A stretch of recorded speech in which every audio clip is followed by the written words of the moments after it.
السلام علیکم ورحمۃ اللہ۔ حدیث عمار کے تحت حضرت ابو الغادیہ رضی اللہ تعالی عنہ کا تعارف۔ جناب حضرت ابو الغادیہ نبی پاک علیہ السلام کے صحابی ہیں اور بڑے جلیل القدر صحابی ہیں۔ ایک تو مجموعی طور پر صحابہ کی جماعت کے حوالے سے قرآن مجید نے بتا دیا رضی اللہ عنہم، اللہ سبحانہ و تعالیٰ صحابہ کرام سے راضی ہو گیا۔ تو جب کائنات کا خالق اور مالک صحابہ سے ابو الغادیہ سے یا معاویہ سے راضی ہو گیا، ہم کون ہوتے ہیں صحابہ سے راضی نہ ہونے والے؟ مسند احمد کی روایت اور بھی دیگر بہت ساری جگہوں پر موجود، اور یہ صحیح روایت، اور اسی طرح کی روایات صحیح مسلم میں بھی موجود ہیں۔ حدیث کی راویہ ام مبشر ہیں، وہ کہتی ہیں کہ انہوں نے نبی پاک علیہ السلام کو سنا، انہا سمعت رسول اللہ صلی اللہ علیہ وسلم، پیارے نبی صلی اللہ علیہ وسلم نے فرمایا لا يدخل النار انشاء اللہ من اصحاب الشجرۃ، جی کہ جو بیت رضوان میں صحابہ تھے 1400-1500 کے لگ بھگ، ایسے لوگ جو ہیں وہ جہنم کے اندر داخل نہیں ہوں گے۔ یعنی جو لوگ صلح حدیبیہ کے موقع پر بیت رضوان میں جو صحابہ شامل تھے، ان میں سے کوئی بھی جہنم کے اندر داخل نہیں ہوگا۔ تو یہ جو صحابہ حدیبی صحابہ ہیں، جی حدیبیہ کے مقام پر قصاص عثمان میں نبی پاک علیہ السلام کے ہاتھ پر بیعت ہوئے، اللہ کے پاک نبی نے 1400 سال پہلے بتا دیا کہ حضرت ابو الغادیہ جہنم نہیں جائے گا۔ تو یہ بدری صحابہ ہوں یا بیت رضوان والے صحابہ ہوں، ان کا کیا مقام ہے؟ مسند احمد کی ایک اور دوسری روایت کے اندر ام مبشر بیان کرتی ہیں، زوجہ زید بن حارثہ رضی اللہ عنہما، کہتی ہیں کہ جناب حضرت حاتب بن ابی بلتہ کا غلام آیا اور آ کر کہنے لگا کہ اللہ کی قسم حاتب بن ابی بلتہ جنت نہیں جائے گا۔ نبی آخر الزمان محمد الرسول اللہ صلی اللہ علیہ وسلم، پیارے نبی صلی اللہ علیہ وسلم نے فرمایا کذبتا، تو نے جھوٹ بولا ہے، قد شاہد بدرن والحدیبیہ، حاتب بن ابی بلتہ ضرور بھی ضرور جنت جائے گا۔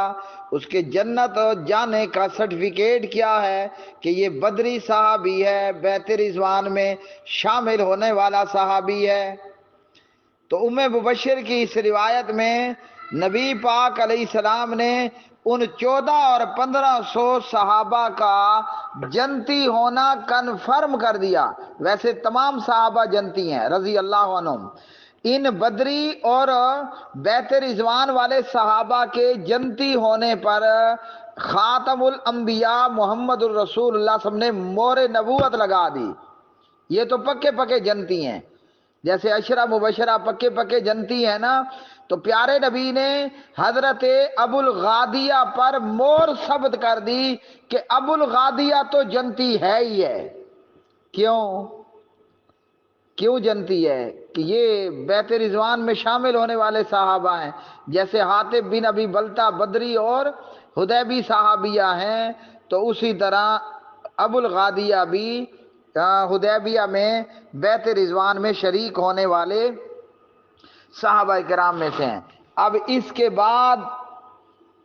بعد صحابہ کرام رضوان اللہ علیہ مجمعین کے حوالے سے ابو الغادیہ، حضرت معاویہ، عمر بن عاص یا کسی اور صحابی کے حوالے سے بغض کا، نفرت کا پھیلانا اور معاشرے میں حضرت معاویہ کے خلاف نفرت اور پروپیگنڈے کو عام کرنا، تو یہ تو اہل جنت کے ساتھ دشمنی ہے۔ تو جو اہل جنت کے ساتھ وہ جناب معاویہ کے ساتھ کرے یا ابو سفیان کے ساتھ کرے یا ابو الغادیہ کے ساتھ کرے یا عمر بن عاص کے ساتھ دشمنی کرے، تو جنت کے لوگوں سے دشمنی کرنے والا تو جہنم کا بہت بڑا کوئی کھوتا ہی ہو سکتا ہے۔ اچھا جی، وسیم اقبال صاحب، سوال آپ کا کہ کیا جناب حضرت امام مولا علی علیہ السلام حضرت معاویہ اور اس کی جماعت کو بددعا بھی کرتے تھے؟ بعض روایتوں میں اس بات کا ذکر آیا ہے کہ جناب حضرت علی رضی اللہ عنہ قنوت نازلہ میں یا نمازوں میں معاویہ پر بددعا کرتے. ٹھیک ہے جی. اور ان روایات پر اعتراض کرنے والوں نے اعتراض کیا بھی ہے اور نہیں بھی کیا. مثلا مصنف ابن ابی شیبہ کی روایت میں آتا ہے، حدیث نمبر ہے 7050، اللہم علیک بمعاویۃ و شیاعہ و عمرو بن العاص و شیاعہ، کہ اے اللہ معاویہ اور معاویہ کی جماعت، عمر بن عاص اور اس کی جماعت کو عذاب میں مبتلا فرما، وغیرہ وغیرہ. تو یہ مشاجرات صحابہ ہے، ان کا آپس کا معاملہ تھا. ہمیں معاویہ کے خلاف بددعا نہیں کرنی. اگر جناب علی نے کی تو وہ ان کا پرسنلی گھریلو معاملہ تھا. آج اگر کوئی حضرت معاویہ پر بیٹھ کر بددعا کرے گا، یہ بددعا معاویہ کو نہیں جائے گی، دعا یہ بددعا جہلم کے کھوتے کے اپنی گردن میں آئے گی. اور کیوں؟ وجہ یہ ہے کہ ان روایات کے بقول حضرت مولا امام علی علیہ السلام تو کرتے رہے بددعا. اس بددعا کا کیا اثر ہوا؟ جواب ہے کہ نہیں ہوا. یہ عجیب بددعا تھی کہ حضرت معاویہ خلیفہ بن گئے. اس بددعا کا اثر تو خود فرزند امام علی حسن ابن علی پر بھی نہیں ہوا. انہوں نے معاویہ سے صلح کر لی اور ان کے آپس کے جو تعلقات تھے وہ درست ہو گئے. اور صرف صلح نہیں کی بلکہ فرزند علی حسن ابن علی نے کیا کیا؟ خلافت اور حکومت معاویہ کے حوالے کر دی. اگر بقول روایات حضرت علی نے بددعا کی بھی تو بددعا کا اثر نہیں ہوا، الٹا معاویہ خلیفہ بن گئے. اور بددعا کا اثر نہیں ہوا کہ حسن ابن علی نے اس بددعا کو لینے کی بجائے حضرت معاویہ سے صلح صفائی کر کے یہ لفڑا، یہ جھگڑا ہی ختم کر دیا. آخری بات جو میں کہوں گا، عبداللہ بن عباس بھی فرماتے ہیں، ماں جی سید عائشہ بھی کہتی ہیں رضی اللہ عنہم اجمعین، اللہ سبحانہ و تعالیٰ کا اہل ایمان کو حکم یہ ہے کہ ہم عمر بن عاص کے لیے، معاویہ کے لیے، ابو سفیان کے لیے، حسن ابن علی کے لیے، علی بن ابی طالب کے لیے اور عمار بن یاسر کے لیے، ہاں جی کیا کریں؟ ہم ان تمام لوگوں کے لیے دعائے مغفرت فرمائیں. ربنا اغفر لنا ولاخواننا الذین سبقونا بالایمان. اے اللہ تو معاویہ کی مغفرت فرما، اے اللہ تو عمر بن عاص کی بھی مغفرت فرما، اے اللہ تو عمار بن یاسر کی بھی مغفرت فرما، بریکٹ میں یعنی درجات بلند فرما. اے اللہ تو مولا امام علی کی بھی مغفرت فرما، اے اللہ تو مولا حسین کی بھی مغفرت فرما، اے اللہ تو امام مولا حسن ابن علی کی بھی مغفرت فرما.